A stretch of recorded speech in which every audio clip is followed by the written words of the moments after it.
Hey guys, you're watching Let's Talk About Prepping. I'm Tyler, your host, and in this video, we're going to talk about the thing which I believe would likely kill me in a long-term grit down situation, and the majority of preppers who survive the first wave of chaos. So, yeah, we often talk about how there will be a first wave of die-offs where everybody who's not prepared to survive for themselves will die in a long-term grid down, without supply, without rule of law situation.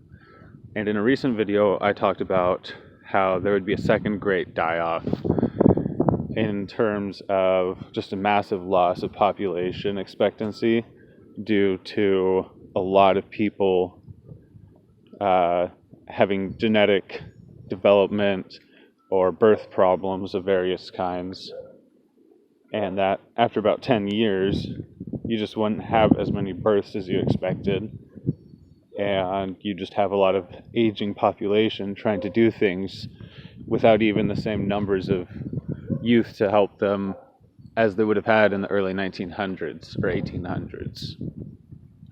And I titled that The Second Great Die-Off, and I would have been more apt to name it Another Great Die-Off, because as Bug Out Bubba is wont to do, he pointed out some extra wisdom to enter into the equation, which sort of changed the outcome of mine being the second great die-off. Because it's true, there will be just many die-offs in a long-term grid down situation, and just a lot of different causes of death, and people dying from different causes right next door to each other.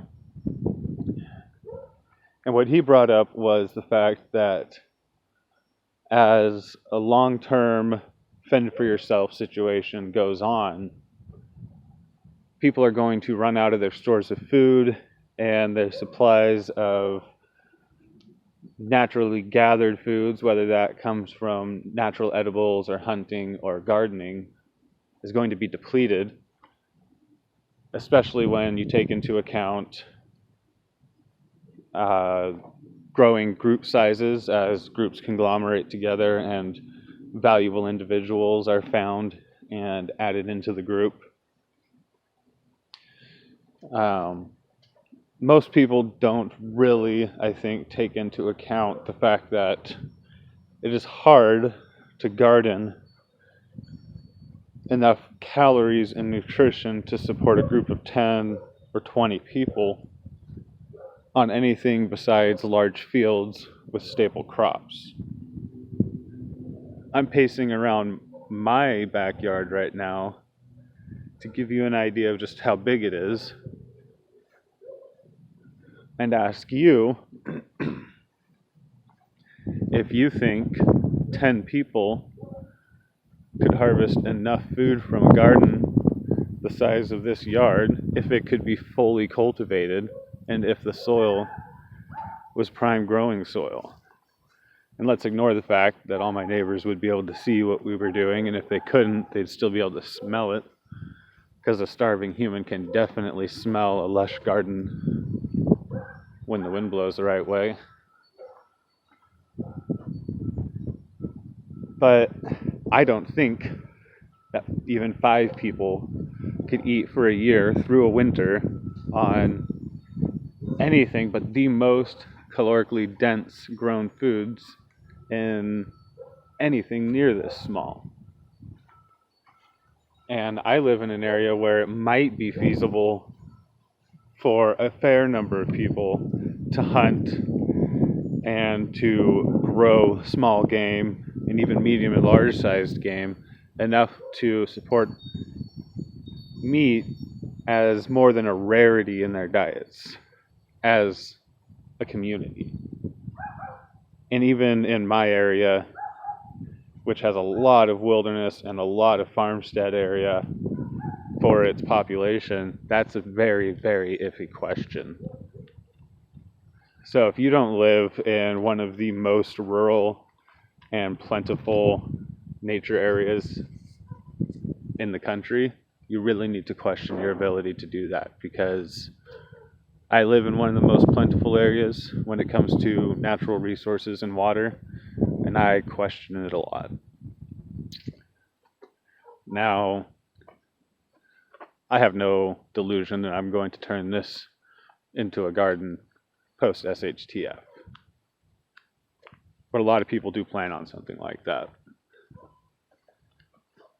And even the ones who have no delusion about the fact that they will have to go and find a field in a plentiful soil plain somewhere and start cultivating the heck out of it with high calorically dense staple crops and growing meat food or meat animals are going to experience failures, even if they expect them, that are going to cause them to starve to death.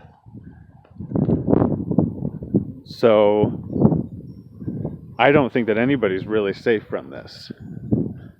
I don't think that you have enough stuff to protect yourself from this if you have anything less than 10 years of food, water gathering supplies, and just all the material that you need for all the people that will be there for 10 years. And I don't think if you're prepping and you plan to have anybody around you, you should really stop until you have that much for 20 people. And if that sounds insane, I can tell you that there are people who are trying to do something approaching that. And they have to give away food to homeless shelters constantly because they can't even begin to rotate it and eat through it fast enough. So it's a mammoth task. And it's one that is very scary to look in the eyes. Because if you do, and if you don't fool yourself about it, you have to realize that it is a ticking clock as soon as anything happens. It's a ticking clock today. And as your food runs out, if you are not replenishing it fast enough, if you are not able to tell yourself today that you could quit your job and live off of what you got, minimum wage after taxes on average will take you home about $1,000 a month. Could a minimum wage person quit their job and live on a garden like this? Could you? Is that what you're planning to do in a grid down situation? Because in a lot of grid down situations, you can't just go take a field somewhere. You need to either have the ability to survive for far longer than you probably expect to survive before you start having the real food producing ability that you will need to survive for more than just 5 years in a grid down situation. Or you need to begin to build a network or gain the ability to do so now. And I would suggest one of the second two, or both. Because if you don't know where your food is coming from, or where it's going to start coming from, and know it in a very concrete fashion, you should be very insecure. I'm pretty insecure about my food. I don't know about you guys. So, is this fear-mongering? It is for me. So, yeah.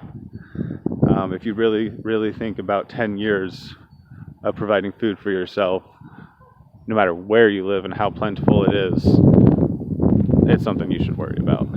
So I want to thank Bug Out Bubba for really inserting this into the conversation. There are definitely people talking about calorically inefficient diets and strategies.